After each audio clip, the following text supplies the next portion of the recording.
Il y a du sang rouge qui goutte du plafond, dit la petite fille, et la police fouilla immédiatement l'appartement. Bonjour à tous. Profitez de ces moments de détente pendant que vous regardez. Le dîner se déroulait comme d'habitude. Maman posa la soupière de potiron au milieu de la table.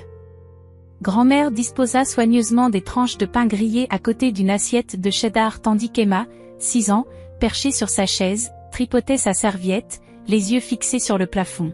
« Qu'est-ce qui ne va pas, Emma ?» demanda maman, la voix douce comme une plume, tout en continuant à servir la soupe dans les bols de chacun. Emma ne répondit pas. Ses yeux s'écarquillèrent, ses pupilles se contractèrent, son index tremblant pointé vers le haut. « Du sang ? Il y a du sang qui goutte. » La mère d'Emma se mit à rire et grand-mère fit claquer sa langue, elle s'imagine encore des choses. Cette fille invente des histoires depuis qu'elle est petite. Ce n'est pas inventé, cria Emma, la voix aiguë de panique. Au plafond, du sang coule. Toute la tablée se figea. Pendant un bref instant, on n'entendit que le cliquetis de l'argenterie. Puis, juste au moment où maman s'apprêtait à calmer sa fille, grand-mère se raidit. « Ah !» s'écria-t-elle en levant sa main droite en l'air. Une gouttelette rouge foncé glissa sur le dos ridé de sa main et tomba sur le sol. Tout le monde leva les yeux en même temps. Une traînée de taches rouges parcourait le plafond du milieu jusqu'au bord du mur, comme des fils de soie ensanglantés. Le plafonnier vacilla, sa lueur jaune pâle éclairant les taches, leur donnant l'apparence d'une toile d'araignée cramoisie qui s'épanouissait. « Oh mon Dieu !» balbutia maman en reculant sur une chaise.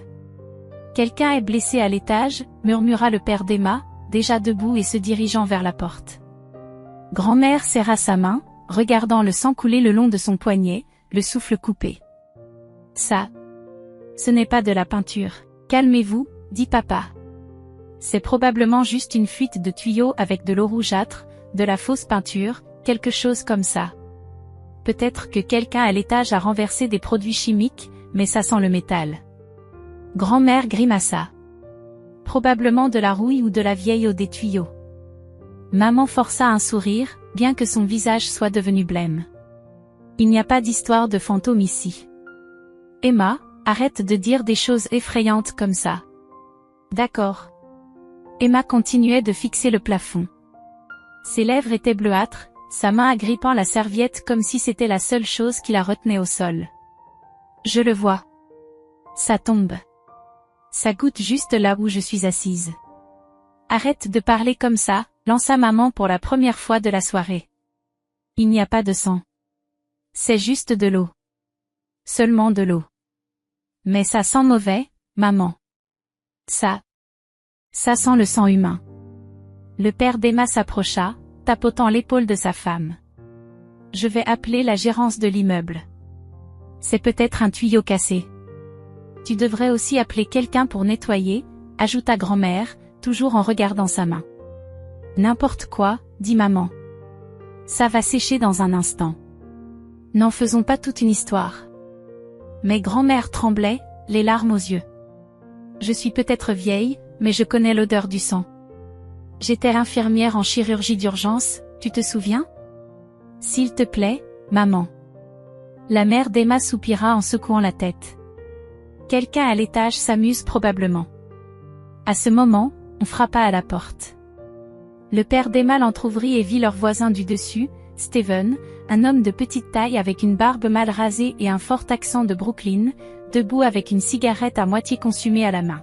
« Qu'est-ce qui se passe, Patrick ?» demanda Steven en plissant les yeux pour voir à l'intérieur de l'appartement.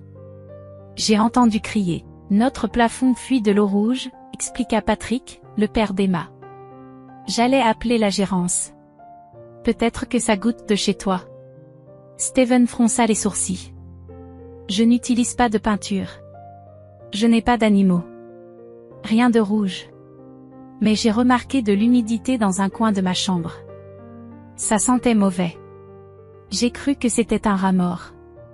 Un rat mort, s'exclama la mère d'Emma. Oh, Seigneur. Steven hocha la tête. J'allais appeler la maintenance demain, mais si vous avez ça aussi, c'est peut-être quelque chose de plus gros. Il faut qu'on tire ça au clair, dit Patrick, les yeux sérieux.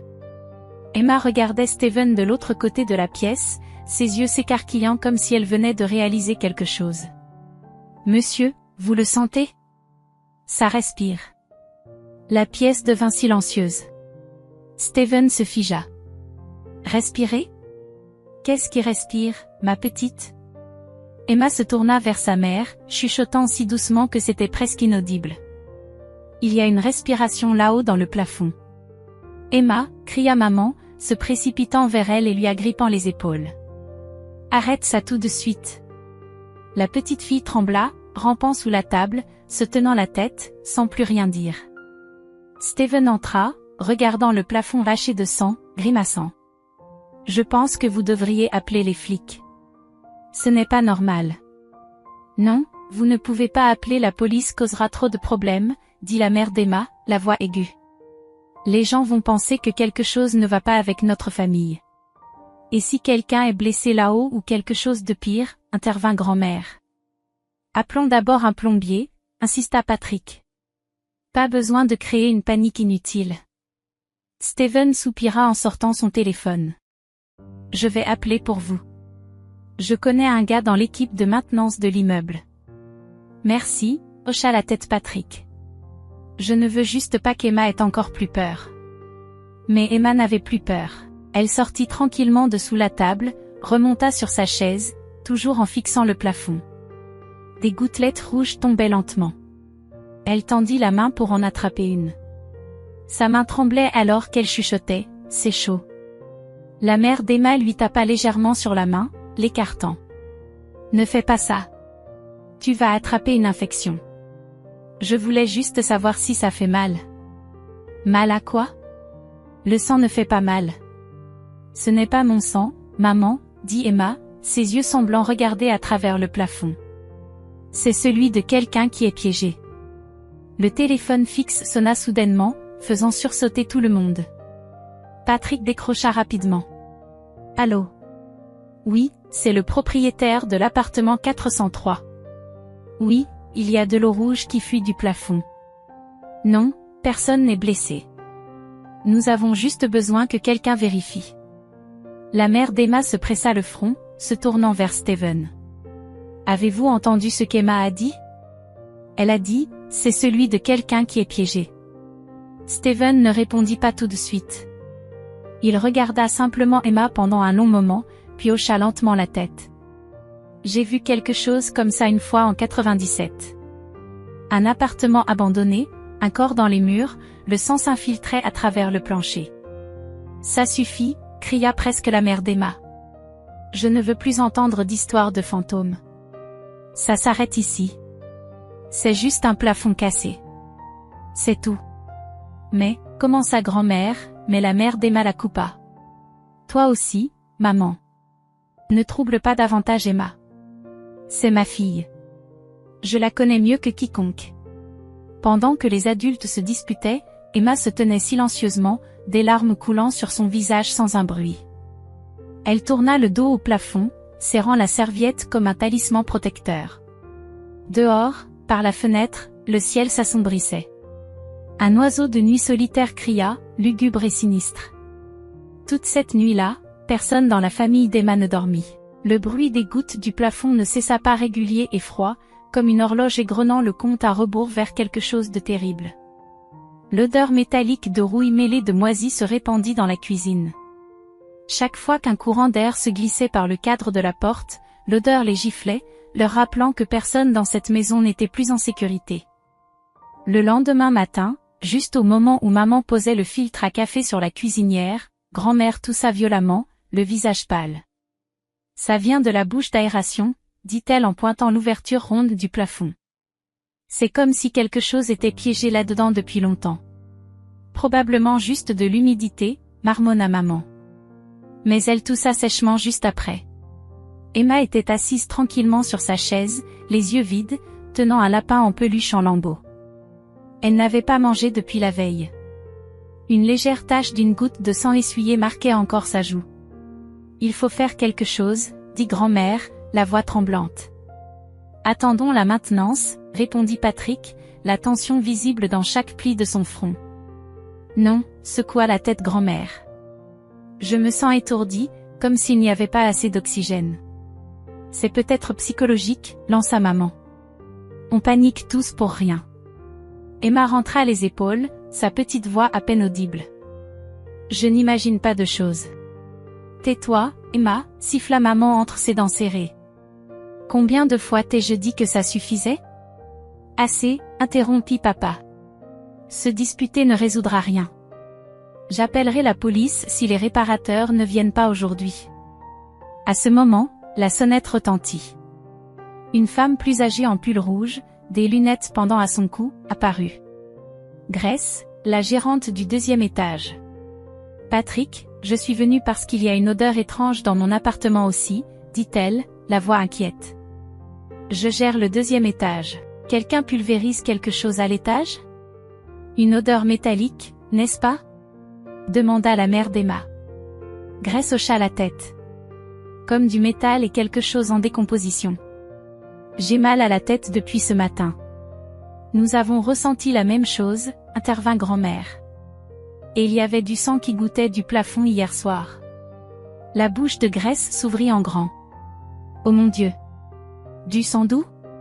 De l'appartement au-dessus de nous. On dirait le 503, dit Patrick. Nous prévoyons d'appeler la maintenance aujourd'hui. Mais si tout l'immeuble le sent, alors vous devriez appeler la police immédiatement, insista Grace. Et si quelqu'un était mort et que son corps était caché, ou si c'était un accident ou un crime?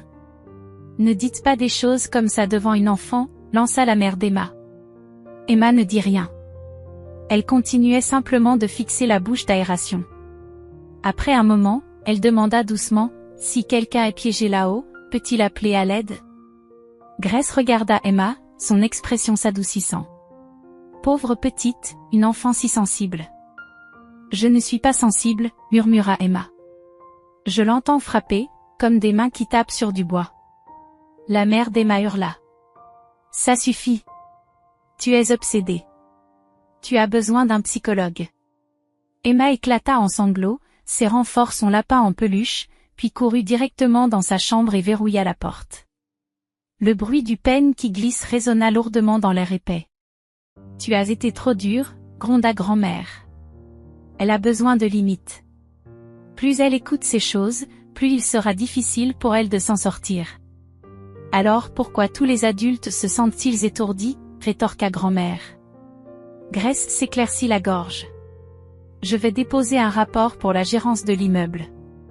Mais je vous conseille vivement d'appeler la police avant que quelque chose de pire n'arrive. Merci, Grace, hocha la tête Patrick.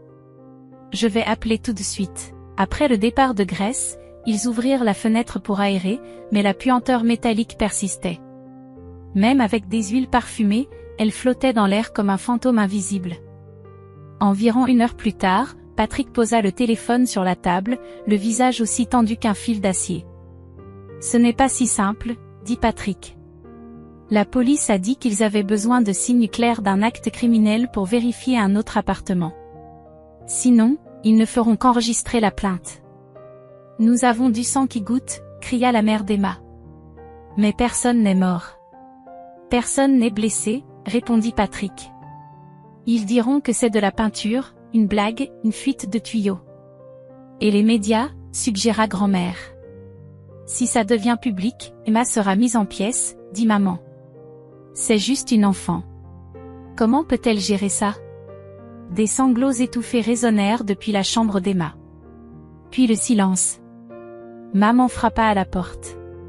Emma. Je suis désolée. Tu veux bien m'ouvrir la porte? Aucune réponse. À l'intérieur, Emma griffonnait avec un crayon rouge sur le sol. Elle dessina une silhouette recroquevillée avec de longs cheveux en désordre et des gouttelettes tombant d'en haut. Chaque ligne tremblait, mais c'était d'une précision troublante. Dehors, la famille semblait piégée dans une pesanteur silencieuse. La tension pesait sur chaque respiration. Personne ne mangeait. Personne ne nettoyait la cuisine. Seule l'horloge murale faisait son tic-tac, prolongeant le silence suffocant de plus en plus longtemps. Vers 18 heures, la mère d'Emma décrocha le téléphone, les mains tremblantes. Elle appela la police, la voix brisée. Allô? J'ai besoin d'aide. Quelque chose ne va pas dans l'appartement au-dessus de nous. On sent quelque chose de pourri. Du liquide rouge fuit de notre plafond. Tout le monde a des vertiges. Et une pause. Ma fille dit qu'elle entend quelqu'un respirer. La voix à l'autre bout répondit, nous enverrons une voiture de patrouille. Mais à moins qu'il y ait des preuves claires de danger, nous ne pouvons pas entrer dans un autre appartement. Venez, s'il vous plaît, supplia la mère d'Emma. S'il vous plaît, je vous en supplie. Quand elle raccrocha, ses mains tremblaient encore. Tout le monde se regarda comme s'il venait d'entrer à un enterrement. Un coup de vent venant de la fenêtre ouverte souleva le rideau, révélant une nouvelle tache qui s'étendait le long du coin du plafond, coulant comme une fissure rouge. « Que Dieu nous sauve », murmura grand-mère. Vers 21h, la sonnette retentit à nouveau. Cette fois, 2 policiers en uniforme noir avec des garnitures bleues et un homme en combinaison de maintenance grise avec le logo de l'immeuble sur sa poitrine se tenaient là. « Bonsoir », dit l'officier le plus grand. « Je suis le lieutenant Charles Newman.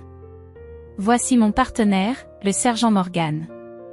Et voici James Perry, un technicien de maintenance affecté par la gérance de l'immeuble. » Dieu merci, marmonna la mère d'Emma, s'effondrant presque sur une chaise. Nous avons reçu des rapports de la gérante du 2e étage et votre appel d'urgence, dit Charles en feuilletant son carnet. Pouvez-vous nous montrer la scène? Le père d'Emma les conduisit dans la cuisine. Le sang avait séché en traînées brun foncé, tachant le plafond et des parties du mur. James s'approcha, penchant la tête en arrière, éclairant les fissures avec une lampe de poche. Il y a une fuite évidente, dit-il d'un ton neutre. Mais cette substance est étrange. Étrange comment? Demanda le sergent Morgan. Ce n'est pas comme de la peinture qui fuit ou des déchets normaux, répondit James. Ça sent le métal, c'est collant, presque gélatineux. C'est peut-être une sorte de produit chimique. Nous soupçonnons que ça fuit de l'étage, dit Patrick. Appartement 503. Une fois de plus, la mère d'Emma intervint, la voix brisée. Ma fille a dit depuis le début que du sang goûtait du plafond. Personne ne l'a cru. Elle n'a que 5 ans. Charles regarda la mère d'Emma, puis demanda doucement, est-ce qu'elle va bien? Non, elle n'a pas mangé, n'a pas parlé, s'est enfermée dans sa chambre depuis hier. Nous allons vérifier. Le groupe monta au 5e étage. James menait la marche, tenant un appareil pour mesurer l'air et la température. Quand ils atteignirent l'appartement 503, il sonna à la porte. Pas de réponse. Une 2e fois, puis une 3e. Juste au moment où Morgan s'apprêtait à frapper plus fort, la porte s'entr'ouvrit. Un homme en chemise noire, pantacourt, cheveux gominés en arrière et un léger sourire narquois apparut. Derek. Bonsoir, messieurs, dit-il d'un ton égal, ses yeux se plissant comme s'il venait de se réveiller d'un rêve agréable. De quoi s'agit-il? Charles brandit son insigne. Nous avons reçu une plainte concernant un liquide qui fuit de votre appartement vers celui du dessous. Pouvons-nous inspecter? Derek pencha la tête. Oh, je pense que vous parlez du mélange coloré que j'ai testé. Je fais des TikTok. De l'art abstrait. Morgan fronça les sourcils. Un mélange coloré? Oui. Un mélange maison de colle, de colorant et de gélatine pour recréer une ambiance de maison antéréaliste. J'expérimente de nouveaux effets. James intervint. Monsieur, puis-je inspecter votre système de plomberie pour m'assurer qu'il n'affecte pas les unités voisines? Derek ouvrit plus grand la porte. Entrez, mais j'apprécierais que vous ne filmiez pas. C'est un projet créatif personnel, pas encore sorti. À l'intérieur, l'appartement était complètement différent de l'atmosphère tendue à l'extérieur. Des lumières LED bleues et violettes tamisées et vacillantes brillaient comme une mini-boîte de nuit. Le long des murs étaient accrochées des impressions de visages déformés, du faux sang coulant des yeux et des bouches. Des haut-parleurs au plafond émanaient un son rythmique grave, une respiration lourde et parfois des cris étouffés. « Qu'est-ce que c'est que ce bordel ?» marmonna Morgan. « C'est juste de l'art interactif, » dit Derek avec un mince sourire. Je crée une expérience d'horreur immersive en utilisant la technologie de réalité augmentée. James s'agenouilla pour inspecter le plancher en bois de la cuisine. Il le tapota légèrement, puis sortit un petit endoscope avec une lumière intégrée et le glissa dans une fente étroite entre les lattes du plancher. Après quelques secondes, son visage pâlit. « Charles, appelait-il. Viens voir. » Le lieutenant s'approcha, regardant le petit écran. L'image était claire, un tuyau en caoutchouc noir connecté à un récipient de liquide rouge passant à travers le sol et directement dans le plafond de l'appartement du dessous. Morgan s'exclama, « Il a fait couler ce truc là-dessous exprès. Avez-vous des permis pour ça ?» Charles se tourna vers Derek. « Oui, » dit Derek en souriant et en sortant une pile de documents d'un tiroir. « Voici un contrat pour un enregistrement d'art expérimental signé avec une agence intermédiaire. Je ne suis pas responsable si le tuyau a fui, et le système sonore, c'est pour les effets de peur. Tout est simulé. Rien d'illégal. » Charles regarda James.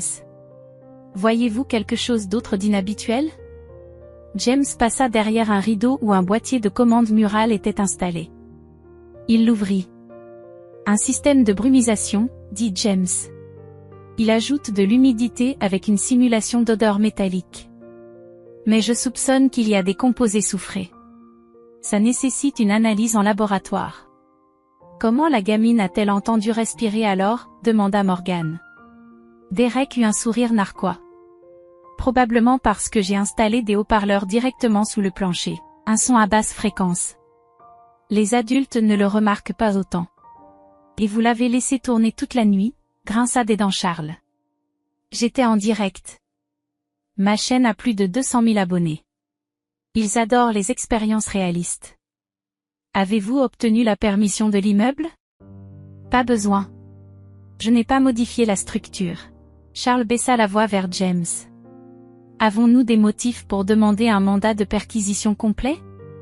Il manque toujours des indicateurs de danger immédiat, chuchota James en retour.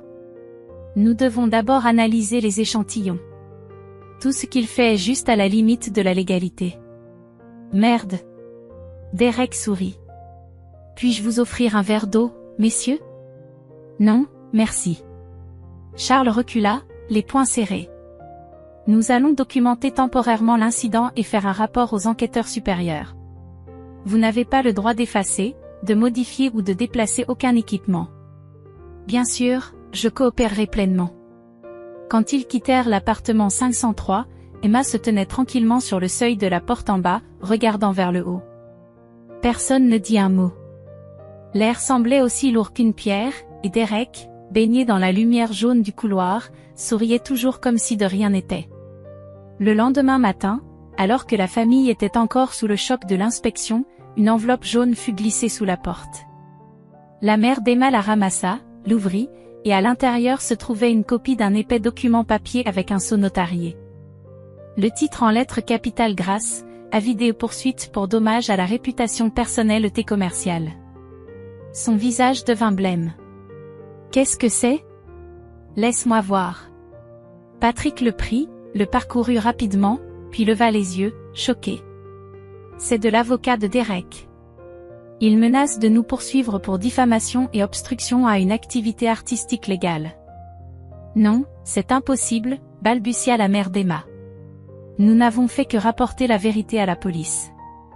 Mais il a des papiers, des contrats pour sa soi-disant expérience artistique, et maintenant il déforme tout. » Juste à ce moment-là, le téléphone fixe sonna.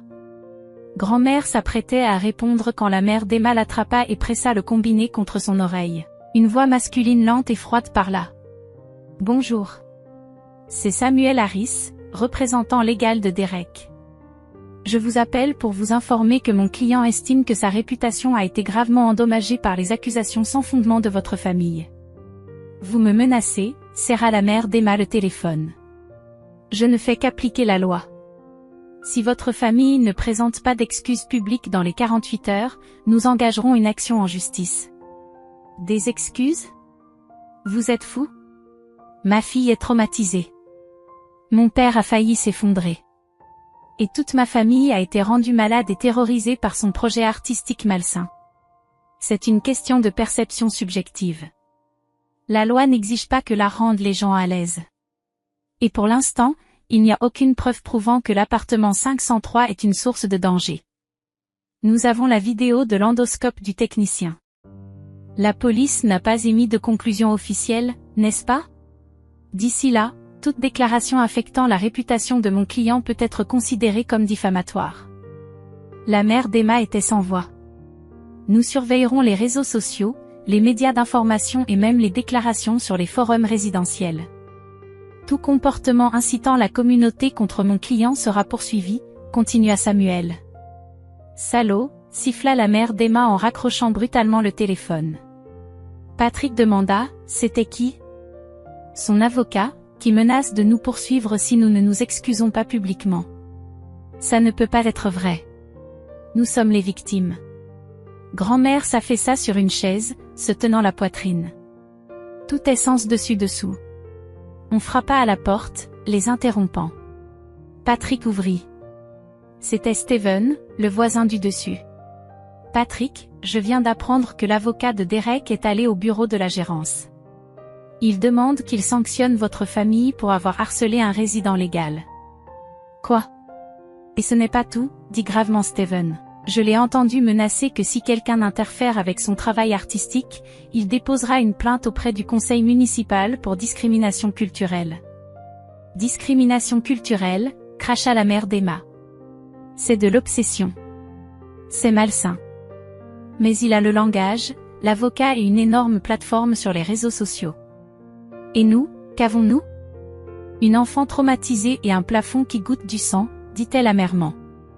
Patrick enfouit son visage dans ses mains. Emma était sortie de sa chambre, se tenant silencieusement derrière la porte, entendant chaque mot. Elle serrait son lapin en peluche, ses lèvres pressées comme un fil fin. Steven soupira. Je témoignerai si nécessaire, mais je n'ai pas de preuves matérielles. Juste ma parole. La parole de toute une famille ne vaut rien face au permis falsifié d'un psychopathe, rit amèrement la mère d'Emma. Dans ce monde, c'est peut-être vrai. Cette nuit-là, Emma resta de nouveau éveillée. Elle était assise dans le noir, seule la faible lueur d'une veilleuse en forme de lune l'éclairait. Son ombre s'étirait, longue et déformée sur le mur. Elle dessinait au crayon sur le dos d'une boîte de biscuits, une bouche s'ouvrant en grand dans le plafond, le sang jaillissant comme une cascade. De l'autre pièce, la dispute de ses parents résonnait. Nous devrions nous excuser juste pour éviter les ennuis. Non, nous n'avons rien fait de mal. Mais si on se fait vraiment poursuivre? Qui va s'occuper d'elle? Avons-nous même les moyens de payer un avocat? Je ne pourrais pas vivre avec moi-même en m'excusant auprès de cet homme. Peut-être devrions-nous vendre l'appartement, intervint grand-mère. Partir tranquillement. Ce n'est plus sûr ici. Le lendemain matin, les parents d'Emma appelèrent un cabinet de consultation juridique, mais les frais de litige étaient trop élevés. Chaque avocat disait la même chose, il n'y a pas de dommages physiques, seulement une détresse émotionnelle. Très difficile à prouver en cours. Emma prit son petit déjeuner en silence, les yeux vides comme si elle avait vieilli de plusieurs années en une nuit. Elle regardait par la fenêtre vers l'étage supérieur. « Maman, demanda-t-elle doucement, ai-je fait quelque chose de mal ?» Sa mère se détourna sans répondre. 3 jours après la menace de procès, la mère d'Emma reçut un message d'une vieille amie d'école. « Lucie, je crois que ta fille se fait ridiculiser en ligne. Il y a une vidéo étrange qui devient virale. » Ses mains tremblaient en ouvrant le lien joint. L'écran montrait Emma, ses yeux terrifiés grands ouverts, sa bouche criant sous la lumière vacillante de la cuisine. Du sang. Il y a du sang qui goutte. La séquence était d'une clarté cristalline, comme si elle avait été prise par une caméra de sécurité ou enregistrée par quelqu'un dans la maison. Mais la voix off superposée glaça le sang de la mère d'Emma. Voici la nouvelle enfant médium. Une fille fantôme sanglante au cœur de New York. L'appartement 503 est-il vraiment hanté? En dessous, des centaines de commentaires affluaient. Encore un coup de pub pour une chaîne TikTok. Juste une autre enfant coachée par sa mère pour les vues. Les enfants de nos jours sont malins. Ne pensez pas pouvoir nous tromper. Je n'arrive pas à croire que les gens achètent encore des histoires de fantômes à notre époque. La mère d'Emma éclata en sanglots. Qui a filmé ça? Qui a transformé les paroles de ma fille en une blague? Ça pourrait être lui, dit Patrick les dents serrées. Derek a des tonnes de données. Il a des caméras partout dans son appartement. Il aurait pu enregistrer l'audio à travers les murs. Mais comment a-t-il eu les cris d'Emma? C'était quand seule notre famille était à la maison. Un de ces techniciens de cette nuit-là. Quelqu'un a peut-être été soudoyé. Les mains de grand-mère tremblaient alors qu'elle tenait la tablette, faisant défiler plus bas. Regarde ça. Il y a même une page de fans. La fille médium de New York. Son nom est diffusé partout. Ça ne s'arrêta pas là. Le lendemain matin, un autre appel arriva, cette fois d'une jeune voix féminine enjouée. Bonjour, je suis Ashley Rogers, journaliste de divertissement pour Flash New York. Nous sommes très impressionnés par l'histoire extraordinaire de votre fille. Si possible, nous aimerions l'interviewer sur son expérience psychique. La mère d'Emma faillit perdre la tête. Psychique? Vous parlez du traumatisme de ma fille, et vous appelez ça impressionnant? Ne le prenez pas mal. C'est un angle positif. La petite Emma est perçue par la communauté comme un phénomène émotionnel. Cela pourrait ouvrir des portes à une toute nouvelle section sur la sensibilité spirituelle des enfants. Raccrochez et ne rappelez plus jamais. Cette nuit-là, toute la famille fut réveillée par des gloussements, des bruits de pas dans le couloir et des faisceaux de lampes de poche balayant leurs fenêtres. Patrick se précipita pour ouvrir la porte.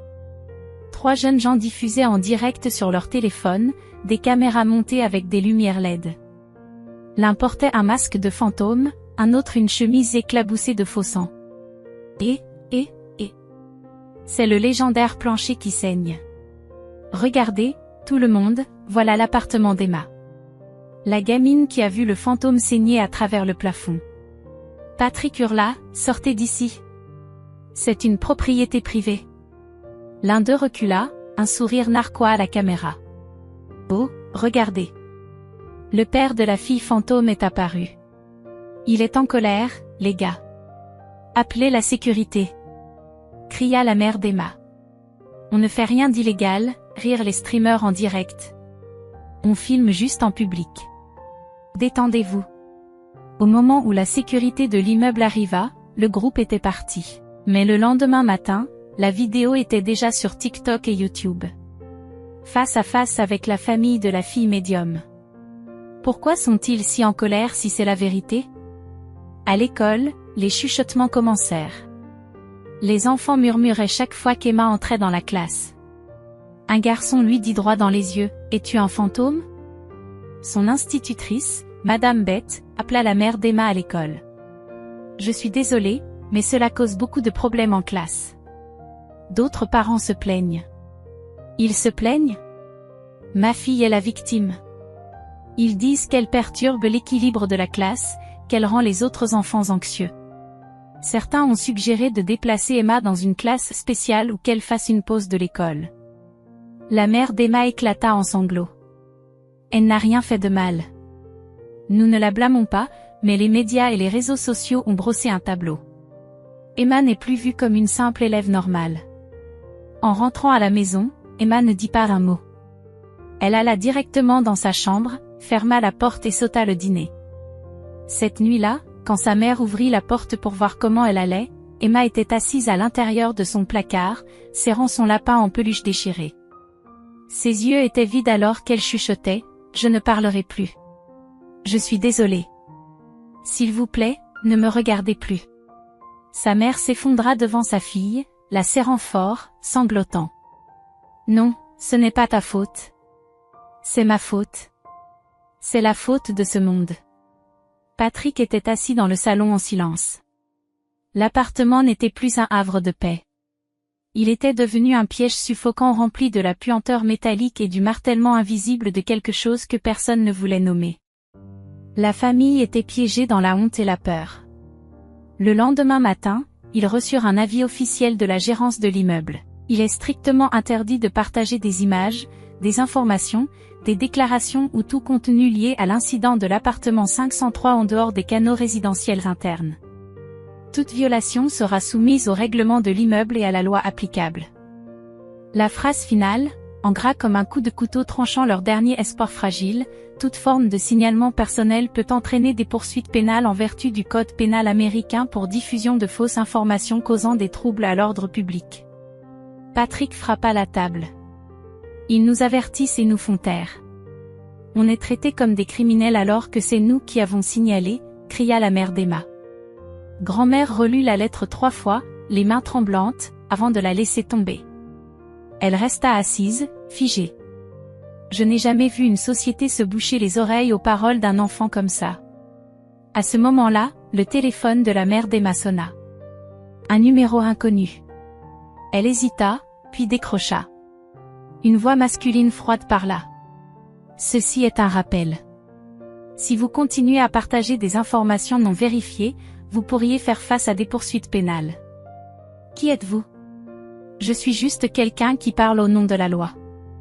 Elle raccrocha, les doigts glacés. Cet après-midi-là, Emma développa une fièvre. Ses yeux étaient injectés de sang, la sueur trempait son front. Ses lèvres bougeaient comme dans un rêve. Ne saigne plus. Ne saigne plus. La mère d'Emma paniqua et appela un médecin. Une infirmière vint l'examiner, vérifiant sa température. 39,8 degrés, dit-elle. Très élevé mais pas de signe d'infection. Probablement induit par le stress. Parfois, les enfants réagissent à un traumatisme par la fièvre ou le délire. Doit-elle être hospitalisée? Pas nécessairement, mais je recommande qu'elle arrête d'aller à l'école, évite les réseaux sociaux et se tienne à l'écart des étrangers. Comment pouvons-nous l'éviter alors que toute la ville parle d'elle? Halta la mère d'Emma. L'infirmière secoua la tête.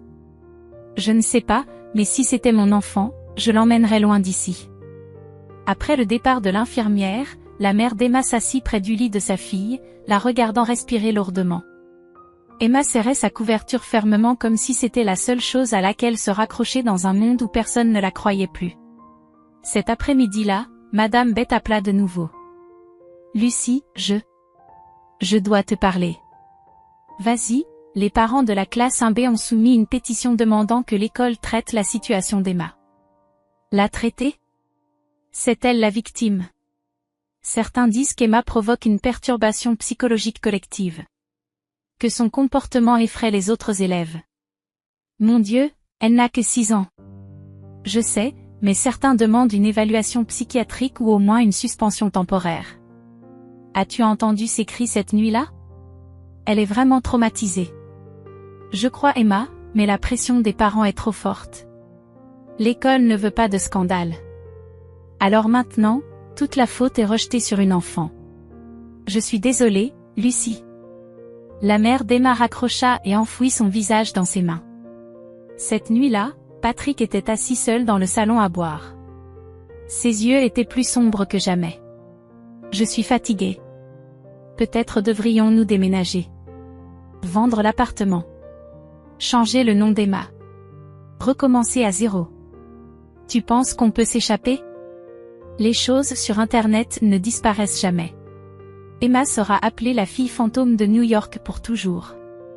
Une partie de moi veut combattre ça en justice, mais une autre partie veut abandonner. Moi aussi. Mais quand je la regarde, je me sens tellement coupable. Je ne l'ai pas cru. Alors, qu'est-ce qu'on fait maintenant? On se tait. On attend que les choses se calment. Et si elles ne se calment jamais? Personne ne répondit. Le lendemain, Emma se réveilla, mais ne prononça pas un seul mot. Elle fixait juste le plafond. Sa mère lui apporta à manger, mais elle refusa de manger. Cet après-midi-là, quand sa mère ouvrit le placard, elle vit qu'Emma avait dessiné sur tous les murs intérieurs, une personne recroquevillée, de longues traînées de sang coulant de la bouche, un plafond fissuré et un couteau tombant d'en haut. « Maman » chuchota soudain Emma. « Qu'y a-t-il, ma chérie? Si j'arrête de parler pour toujours, est-ce que tout le monde me pardonnera? » Sa mère se figea. « Je ne veux plus rendre personne triste. Je serai silencieuse. Je le promets. » Sa mère s'effondra, la serrant fort. Mais au fond d'elle, elle savait qu'une partie d'Emma était déjà morte. Depuis le jour où Emma a posé cette question, si j'arrête de parler pour toujours, est-ce que tout le monde me pardonnera? toute la famille est tombée dans un silence suffocant. Personne ne voulait parler. Aucune musique ne jouait. Aucune télévision n'était allumée. Les seuls sons dans l'appartement 403 étaient le tic-tac de l'horloge, les taches fissurées et sèches du plafond comme des cicatrices qui ne guériraient pas, et parfois les soupirs étouffés de la mère d'Emma cachée dans la salle de bain. La famille n'a pas quitté l'appartement pendant des jours. La porte est restée verrouillée, les rideaux toujours tirés. Ils vivaient comme des prisonniers volontaires, se cachant du regard de tous. Ils se noyaient dans la honte et la colère impuissante, non pas parce qu'ils avaient fait quelque chose de mal, mais parce que la société refusait de leur donner raison. Les parents éloignés commencèrent à couper les ponts. Une cousine nommée Ashley de Denver envoya un texto, « Je compatis avec Emma, mais je suis désolée. Je ne veux pas être entraînée dans ce scandale. » Puis elle bloqua la mère d'Emma. Un oncle à Miami refusa de répondre aux appels. « Nous avons des enfants. Je ne veux plus que la presse fouille dans les liens familiaux. » « Nous sommes devenus sales à leurs yeux, » dit grand-mère, assise avec son tricot tremblant dans ses mains. Patrick resta silencieux. Emma ne parlait toujours pas. Elle ne pleurait même pas. Ses grands yeux étaient immobiles. Ce jour-là, quand sa mère lui apporta de la soupe, elle secoua simplement la tête. Sa mère posa le bol, s'affaissa sur le sol à côté d'elle et réprima ses larmes. « Tu me détestes, ma chérie » chuchota-t-elle. Emma secoua légèrement la tête. « Alors, es-tu en colère contre moi ?» Un autre signe de tête négatif. « As-tu encore confiance en moi ?» Cette fois, Emma hocha la tête. Mais c'était un signe de tête sans foi, ses yeux vides de toute croyance. Cette nuit-là, quand la mère d'Emma entra dans la chambre de sa fille, le mur à côté du lit était couvert de gribouillis dessinés au crayon et à la cire. Une silhouette sans visage était assise, la tête pressée contre le plafond. Derrière elle, des mots désordonnés étaient écrits encore et encore, chaque ligne plus sombre que la précédente. « Je ne parlerai plus. Je suis désolée. Je serai silencieuse. Je ne mettrai personne en colère. » La mère d'Emma couvrit sa bouche pour s'empêcher de crier à voix haute. Elle quitta tranquillement la pièce, alla dans la salle de bain, verrouilla la porte, mordit dans une serviette et hurla de désespoir. Le lendemain matin, la sonnette retentit. Un livreur laissa un colis sans nom d'expéditeur. Patrick l'ouvrit. À l'intérieur se trouvait une poupée de chiffon maculée de faux sang avec les mots « La seule fille fantôme de New York » brodée sur son front. Personne ne dit rien. La mère d'Emma le remballa et le jeta à la poubelle. Ce soir-là, la mère d'Emma naviguait sur Internet, incapable de résister au mélange de curiosité et de culpabilité. Elle ouvrit YouTube et se figea. Sur la page d'accueil se trouvait un célèbre talk show, Naked New York, une émission connue pour exploiter les sujets brûlants, animée par Daniel Smith, le bel animateur à la voix hypnotique et au talent pour déterrer les scandales. Le titre clignota, inspiré par le sang, la véritable histoire derrière la maison hantée la plus chère de New York. Sur scène, Derek était assis nonchalamment dans une chemise blanche, souriant légèrement, ressemblant plus à un artiste qu'à un homme qui avait traumatisé une famille. Daniel sourit, clairement amusé. Je dois dire que l'idée de faire couler du liquide rouge d'un appartement à celui du dessous est créative et audacieuse. Derek sourit. Merci. J'ai été inspiré par une petite fille, une enfant à l'âme si sensible qu'elle a imaginé toute une pièce de sang, de respiration et de fantômes. Le public éclata de rire. Daniel fit semblant de frissonner. Flippant. Mais grâce à cette petite fille, vous avez gagné des dizaines de milliers de nouveaux abonnés, n'est-ce pas? Je lui dois ça. En fait, grâce à elle, ma visite de maison hantée est devenue l'attraction la plus chère de New York. Complète pour 3 mois. Et vous ne pensez pas être allé trop loin? Demanda Daniel, à moitié en plaisantant, à moitié sérieux. Derek haussa les épaules. Je ne fais que créer une expérience. La façon dont les gens réagissent n'est pas sous mon contrôle. La mère d'Emma resta figée, les larmes montant. Derrière elle, Emma s'était réveillée à un moment donné et se tenait silencieusement à regarder l'écran. À l'écran, les mots de Derek résonnaient à nouveau. La petite Emma, le 12 ange de la peur. La mère d'Emma éteignit rapidement l'ordinateur portable. Je l'ai entendu, dit Emma, sans reproche, sans amertume. Juste une déclaration plate comme si elle venait de très loin. Ne les écoute pas, balbutia sa mère. Ils ne savent rien. Mais tout le monde a ri, murmura Emma. Ils ont ri parce que j'ai dit la vérité. Le lendemain matin, l'école envoya un avis officiel. Emma était suspendue pour un mois pour le bien-être mental du collectif. Madame Bett envoya un texto en privé. Je suis désolée. J'ai essayé de la défendre, mais personne n'a écouté. S'il vous plaît, pardonnez-nous, les adultes, de ne pas avoir été assez courageux. L'appartement resta sombre toute la journée. Fenêtres fermées, rideaux tirés. Dehors, les passants pointaient toujours leurs fenêtres. Quelques youtubeurs chasseurs de fantômes avaient installé des caméras cachées de l'autre côté de la rue. Mais plus personne ne parlait à l'intérieur. Personne. Seulement une petite fille qui avait autrefois osé crier à la vue du sang chuchotait maintenant, « Je serai silencieuse ». Un matin tardif à la fin du mois, alors que l'histoire de la fille médium avait déjà été remplacée par de nouveaux scandales en ligne, dans un petit appartement du sud de New York, la journaliste d'investigation Rachel Sanders s'était assise à son ordinateur, faisant défiler de vieux commentaires. Elle ne croyait pas au surnaturel. Au contraire, elle était une journaliste d'investigation pointue qui avait dénoncé de fausses œuvres de charité et des sectes psychologiques extrémistes. Mais quelque chose dans les vidéos d'Emma ne la laissait pas détourner le regard. « Cet enfant ne ment pas », murmura Rachel. Elle s'arrêta sur une vidéo intitulée « Sang du plafond, canular ou avertissement », rembobinant la partie où Emma criait puis se taisait. Les yeux larges et tremblants de la petite fille, son visage pâle, ses mains agrippant la serviette, cela ne ressemblait pas à une enfant qui jouait la comédie. Rachel zooma sur la mère d'Emma en arrière-plan. Son expression confuse et épuisée ne semblait pas non plus mise en scène. Quelque chose ne va pas ici. Rachel ouvrit un autre onglet, creusant les vidéos de Derek, l'homme qui avait transformé la terreur de la famille en profit. Elle regarda l'un de ses clips de visite de maison hantée.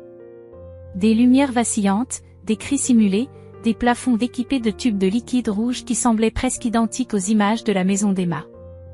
Un autre clip montrait Derek se vantant d'une salle de brume pour des frissons, exactement comme ce que le technicien James avait décrit dans son rapport interne sur l'immeuble.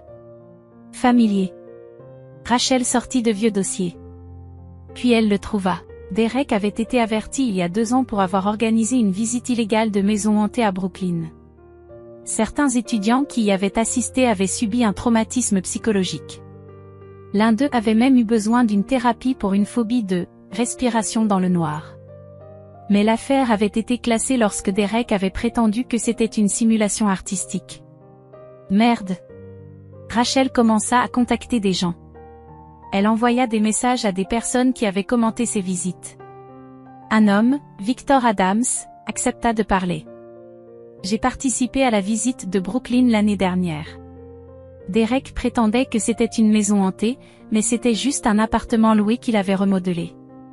Ça sentait bizarre. Les lumières vacillaient et il y avait des gémissements. J'ai cru que c'était réel. Un de mes amis s'est évanoui dans la pièce sombre, mais Derek a appelé ça une expérience extrême et a refusé un remboursement. Rachel demanda, avez-vous des preuves? J'ai encore l'email de confirmation de réservation et des photos de la pièce. Une autre femme, Laura Green, avait déposé une plainte auprès du conseil municipal et vivait maintenant à Austin.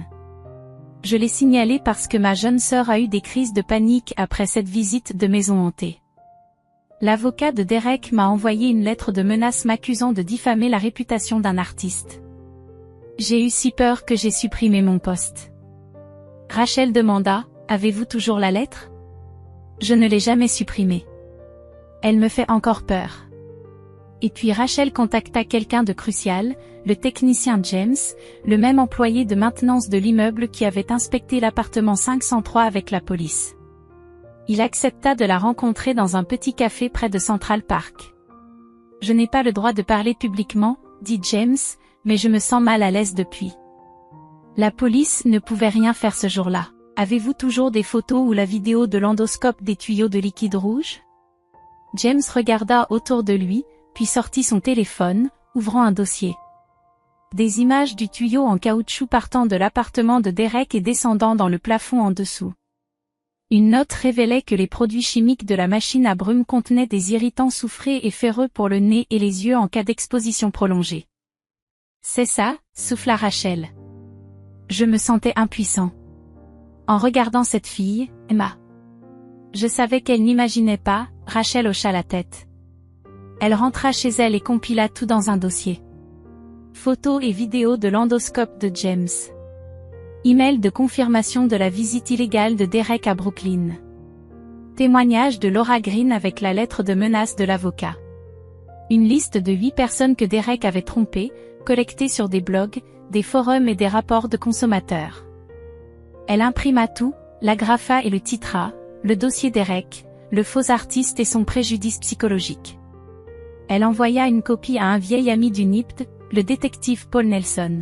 « Je ne peux rien promettre, dit Paul au téléphone. Mais si tout cela est réel, je demanderai un mandat de perquisition complet. » 3 jours plus tard, Rachel reçut un message de Paul. « Le mandat est approuvé. L'appartement 503 sera scellé cet après-midi. » Rachel arriva sur les lieux. Dans la rue, des badauds curieux se rassemblèrent. Les médias n'avaient pas encore flairé l'affaire, mais des policiers en tenue d'intervention entraient déjà dans l'immeuble. Derek fut escorté dehors, menottes au poignet. Il ne souriait plus. Son visage devint blême quand il vit Rachel. « Qui êtes-vous » demanda-t-il.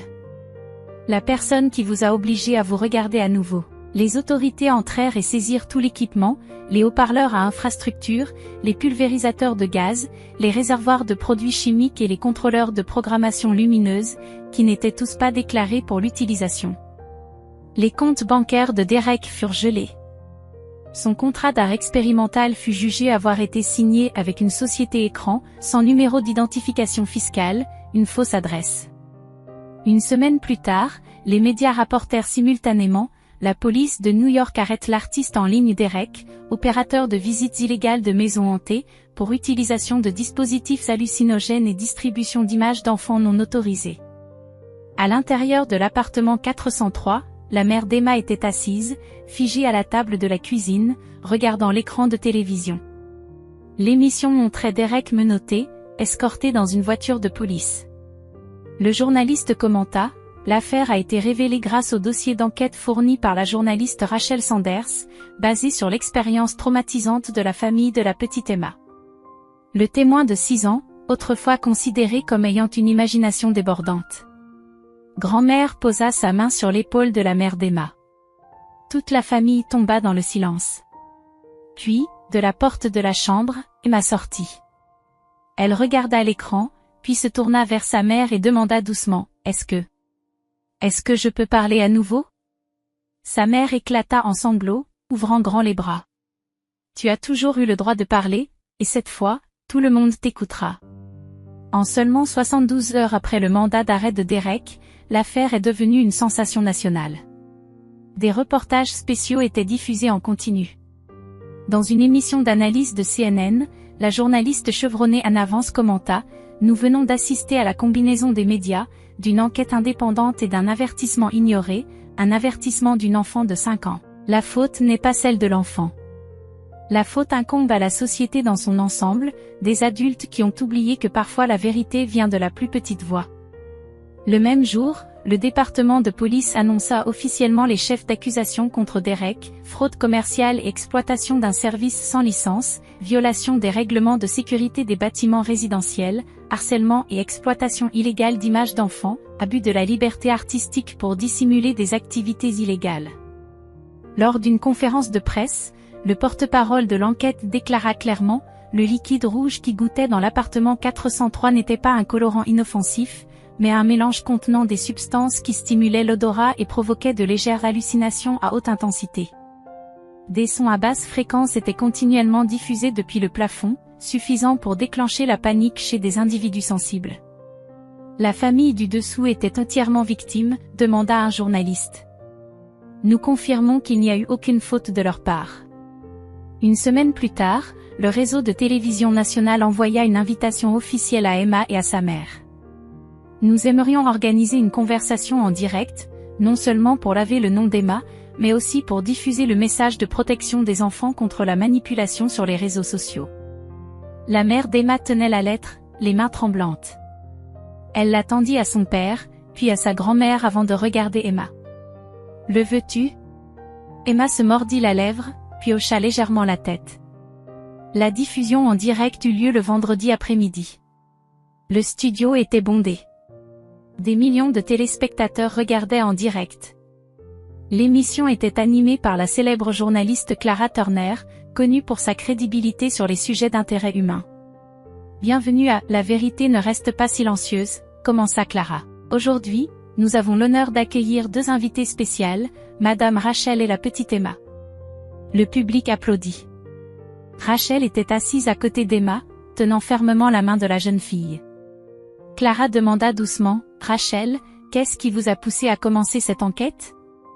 Ce sont les yeux d'Emma. J'ai vu dans ses yeux la vérité, un appel à l'aide et une profonde solitude.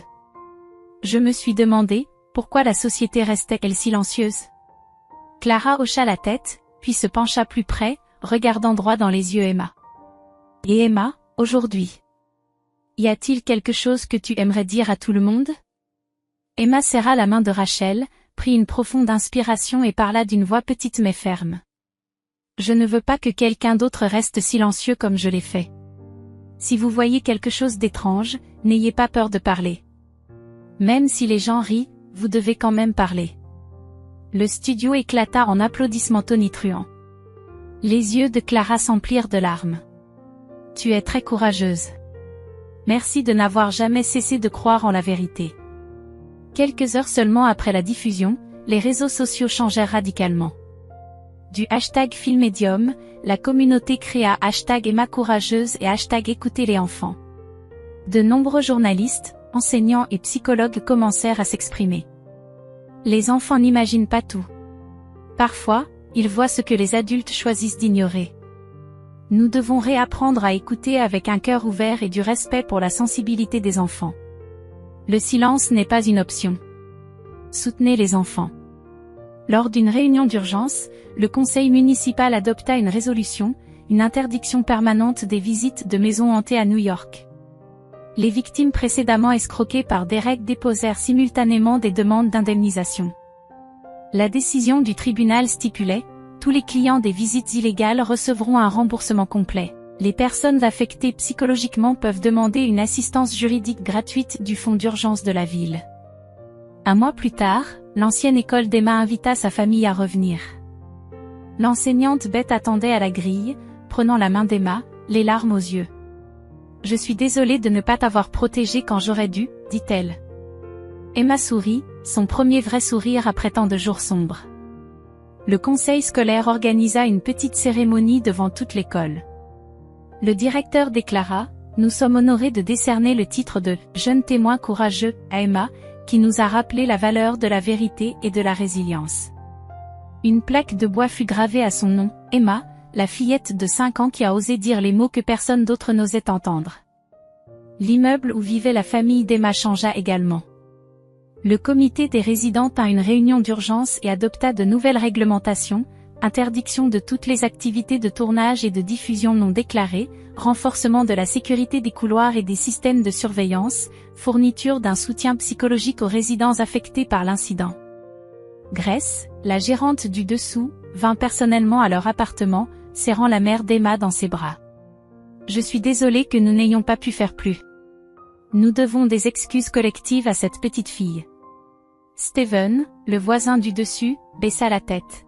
« Je n'ai pas été assez ferme quand j'aurais dû. Maintenant, je veux aider à prendre soin de cet immeuble pour qu'il n'y ait pas une autre Emma. » La famille d'Emma sortit lentement de l'ombre. Ce soir-là, dans sa chambre, Emma était assise sur son lit, regardant le plafond maintenant fraîchement peint. Plus de taches, plus d'odeurs métalliques, plus de faux bruits de respiration. Sa mère entra et s'assit à côté d'elle. « Que veux-tu manger demain ? » « Du pain grillé avec du fromage cheddar, » sourit Emma. « Et un verre de lait chaud. » Sa mère hocha la tête, des larmes de bonheur coulant sur son visage. « As-tu encore peur ? » « Non, » chuchota Emma. « Parce que je sais que je n'avais pas tort. » Mère et fille se serrèrent dans leurs bras dans une obscurité paisible. Dehors, par la fenêtre, New York scintillait de lumière.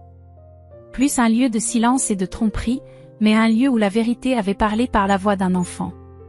L'histoire d'Emma nous rappelle que la vérité n'a pas d'âge.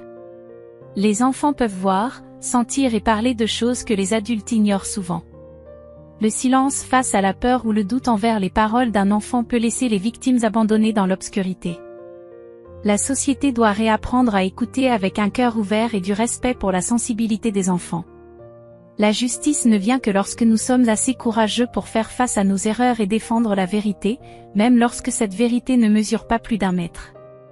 Si vous avez apprécié cette histoire, nous vous invitons à lui donner un « j'aime » et à vous abonner à notre chaîne. Votre soutien nous motive à continuer à vous proposer des histoires touchantes presque tous les jours. Nous sommes très reconnaissants pour votre soutien. À bientôt. Oh my god. That's so bad. I think we were supposed to use the bear spray. I think so. Where's Bear the spray in the truck. where's the bear spray? It should be in there on the floor maybe somewhere, unless it flew out. Oh, sorry. Ow! I was trying to fix up the RV.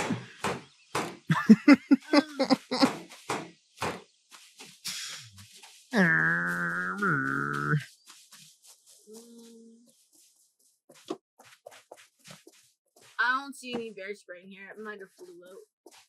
Right here, the yellow canister. Oh, okay. We'll use that. That's me. I didn't mean to pick you up. Don't waste it. We're gonna need it. I'm going back on the roof. That was fun. Does It's pretty anybody easy else to want to stay. drive? No. I could drive. Tyler, How do you drive? I like being a nice passenger Uh, princess. So you hit Q, and then Good that's your gear shift. Oh god. Midge, come on the roof with me. Let's watch Oh, Bella get God. chased by a bear. Smidge, I don't think I should drive this. I'm gonna kill us. Gonna put it back in park. I'm gonna put it back in park. Get me out. No, no, no, no, Oh, no. you've already trained. I'm gonna crash into the tree. Absolutely not. Oh, where am I?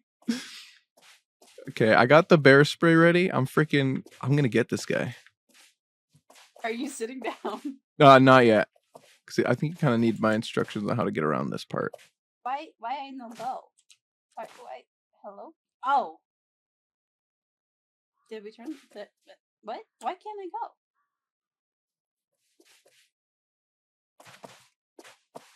Oh, is it stuck? I'm gonna check outside and see if we're stuck on anything. Oh, no, we're good. I didn't turn the engine on. Oh, gotcha. Dude. Oh. All right, we're good. Tyler, come on the roof with me. No, I gotta get rid of the bear spray. The freaking dude. Dude. Alright, I'll be on bear watch. I'll tell you when it starts charging.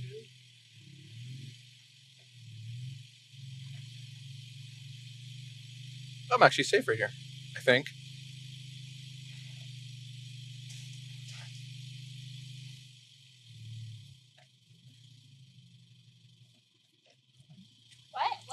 Why does the gears not work? I don't understand.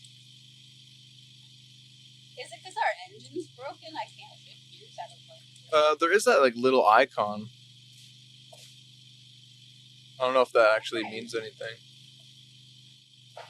Might be part of our engine's toast.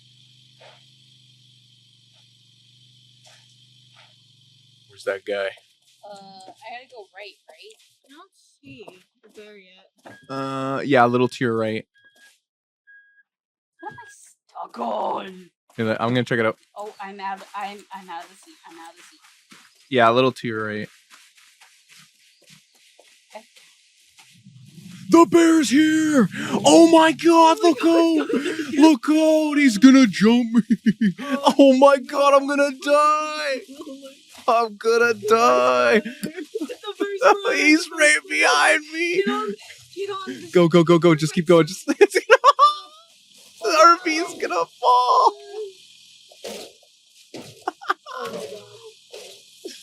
Yo, it's cooked! This guy's freaking crazy. Is there like a horn or something? No, there's nothing. What if I smack him with the hammer? Oh my god, he's gonna kill me! Oh! So good. Good dude. This freaking bear, he's nuts. I don't know what to do about the bear. But I I s- think we need to winch across that gap. I sprayed him in the face and nothing happened. It's gonna be like point blank on him. Alright, look, I'm repairing some stuff.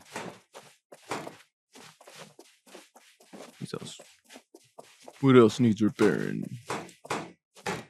Bam.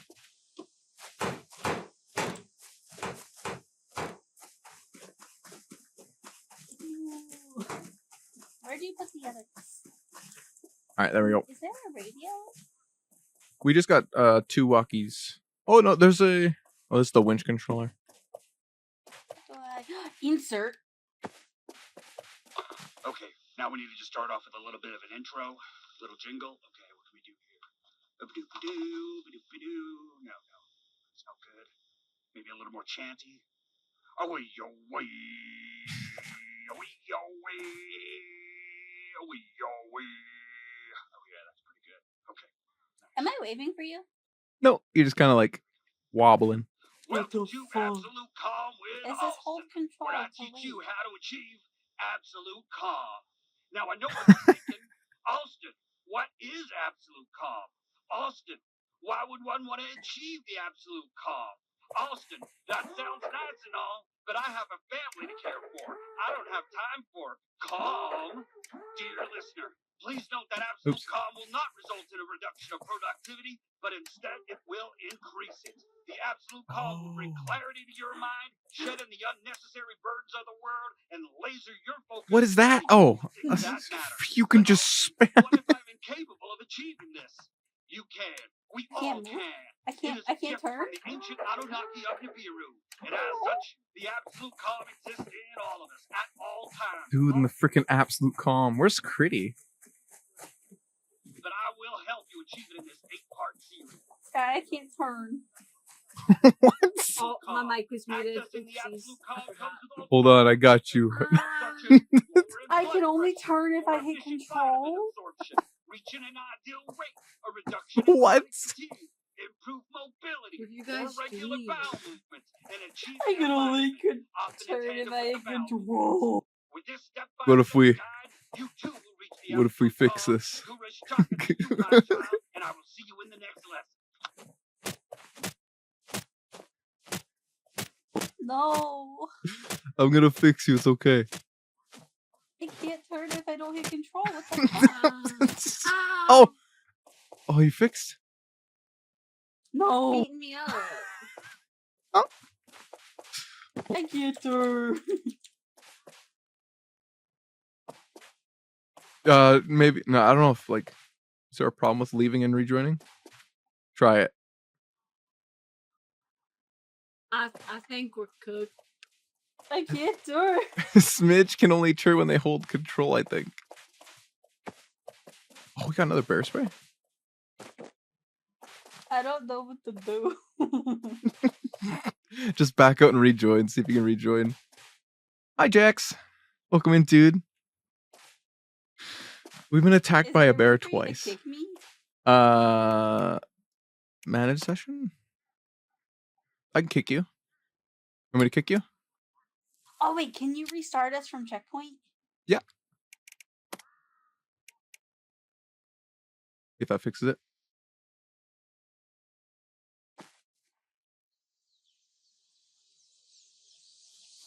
I can turn. You're fixed. Let's go. Oh, we gotta get all this stuff my again. God. Oh, endo. Dude, I got more burger.